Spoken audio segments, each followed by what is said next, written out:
many people does it take to make a cup of coffee?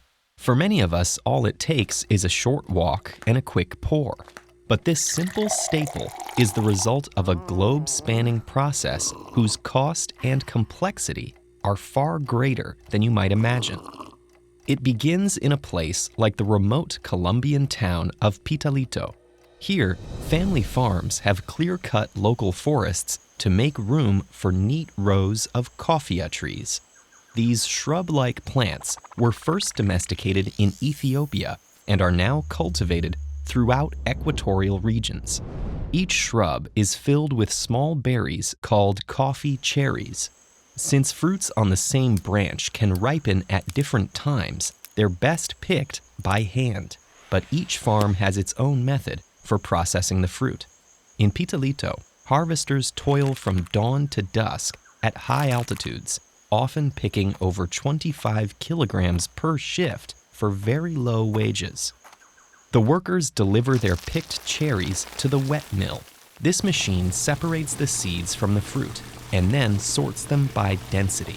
The heaviest, most flavorful seeds sink to the bottom of the mill, where they're collected and taken to ferment in a tub of water for 1 or 2 days. Then, workers wash off the remaining fruit and put the seeds out to dry. Some farms use machines for this process, but in Pitalito, seeds are spread onto large mesh racks. Over the next 3 weeks, workers rake the seeds regularly to ensure they dry evenly. Once the coffee beans are dry, a truck takes them to a nearby mill with several specialized machines. An air blower resorts the seeds by density. An assortment of sieves filter them by size, and an optical scanner sorts by color. At this point, professionals called Q graders select samples of beans to roast and brew. In a process called cupping, they evaluate the coffee's taste, aroma, and mouthfeel to determine its quality. These experts give the beans a grade and get them ready to ship. Workers load burlap sacks containing up to 70 kilograms of dried and sorted coffee beans onto steel shipping containers, each able to carry up to 21 metric tons of coffee.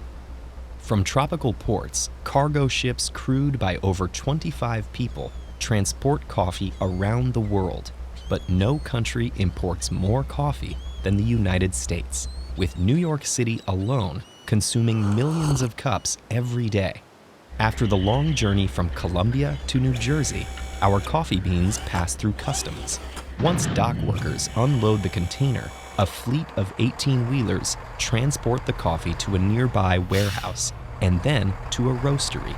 Here, the beans go into a roasting machine, stirred by a metallic arm and heated by a gas-powered fire.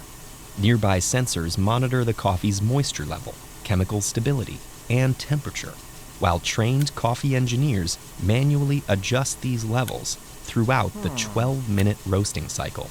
This process releases oil within the seed, transforming the seeds into grindable, brewable beans with a dark brown color and rich aroma. After roasting, workers pack the beans into 5-pound bags, which a fleet of vans deliver to cafes and stores across the city. The coffee is now so close you can smell it, but it needs more help for the final stretch. Each coffee company has a head buyer who carefully selects beans from all over the world. Logistics teams manage bean delivery routes, and brave baristas across the city serve this caffeinated elixir to scores of hurried customers. All in all, it takes hundreds of people to get coffee to its intended destination, and that's not counting everyone maintaining the infrastructure that makes the journey possible. Many of these individuals work for low pay in dangerous conditions, and some aren't paid at all.